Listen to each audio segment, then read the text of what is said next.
Okay. Yeah. I'm really liking this standing thing. I can prance around, I can pace a little bit. It's your boy Cileon. Back with another episode of Street Smarts. Well, you want to read it for yourself? This is the book. Right now we're in the self-awareness section, so without further ado, let's get right into it. We're just gonna go through a few tips today. For tip number one, we gotta make sure to revisit our core values, our driving factors. Why are we doing this? Why am I doing this? What am I working all these hours for? Where am I trying to get to? If you're in America, man, there's distractions everywhere. One of my biggest distractions is trying to stay off these dating apps. You heard? It's just too easy to meet so many girls out here in that dopamine rush. I have to remember, what am I doing this for? Why am I here? My calling is this, being in front of camera, talking to you. That's why I'm here. Or there, whenever I'm making music, that's why I'm here. So everything that I do, I gotta make sure to always check myself to make sure that I become back centered.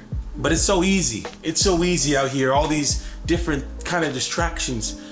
Companies have gotten so good at finding ways to distract us and release the dopamine, right? So we always gotta make sure that we're revisiting why we're doing this. It's like for me, the reason why I work my job is so I can reinvest into this. This is why I'm doing it. That's why I work. So whenever I'm at work and I'm having a tough day, man, I gotta remember why. I don't need somebody to monetize me because I'm not doing this for the money, but I'm here because I love doing this. And so that's one of my core values, is making sure that I get back right here in my creative space, because this is where I want to be. Right here, me and you, mano y mano, having this conversation. And for the second tip that we're gonna go over today, make sure, kind of like we was just talking about in the last tip, I need to do this a lot, is to check ourselves. We are all our toughest critic. There's really nobody that's gonna be harder on us than ourselves. A lot of times whenever we're hard on ourselves in a way that's not productive. Oh man, you passed with an A, but you wanted the A+. I get it, but a lot of that is not always constructive. Break down the emotion, focus on the logic of it all. One of the ways that I need to check myself is I always feel like I need to be on the go. I put out an album, The New Kid, streaming on all platforms, by the way. As soon as I finished that project, I had a conversation with my brother about this actually.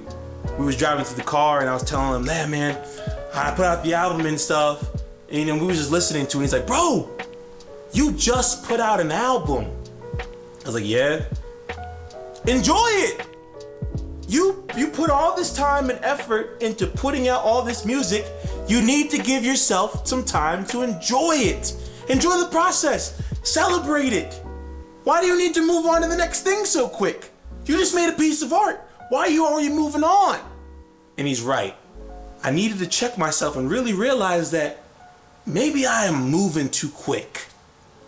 Maybe I should just enjoy the process a little bit more, because if I ever do make it, these are the times that I'm gonna look back on with teary eyes or whatever, But also the same kind of goes for the other side of things. We need to really reflect, which is a huge pull of self-awareness. See, not necessarily the ways where, we're too hard on ourselves, but also in the ways where we're not hard enough on ourselves too. Ooh! Yeah. I need to stay out of these streets, I ain't gonna lie to you.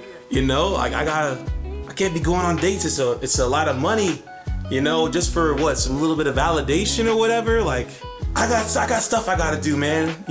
I have to check myself and realize that maybe I should reel it back and focus more time on this, because this is what I really care about. The lady out there who's for me, one day, maybe she'll watch this and then she'll understand, like, this is it. This is what I'm made for. Ooh. This one is an exercise that we can do whenever we're relaxing, right? Spot your emotions that you feel in books. In books, movies, TV shows, Spot someone that's like, oh, that person's like me.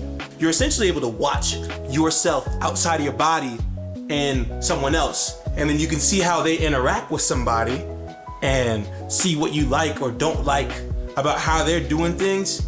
Ever since I was in 3rd grade, I'm 28 now, so that tells you how long I've been a Naruto fan.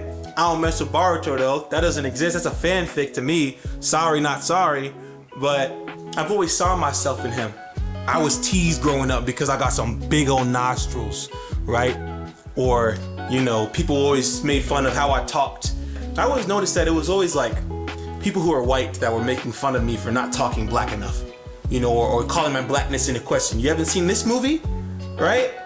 And so I say that to say that Naruto, if you don't know the story, he has a demon fox in his tummy, right? And because of that, he was always discriminated against. Everybody called him a monster. The kids would always play with him, but the parents would come and take him away. That happened to me.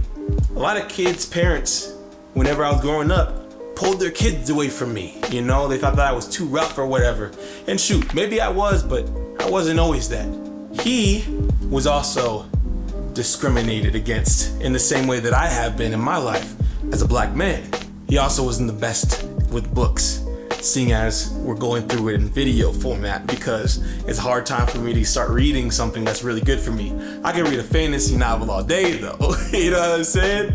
Even though he was put down and people called him stupid, he never listened to those people.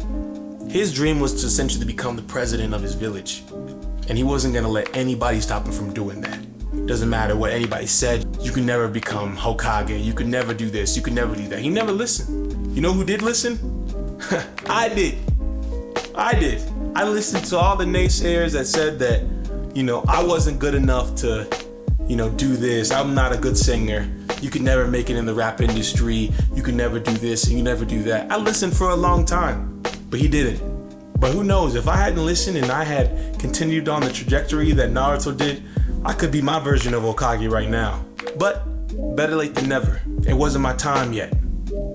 But I would say it is now. So this has been another episode of Street Smarts. It's been a pleasure sharing this time with you. It's been your boy C. Leone, and I'll see y'all in the next episode.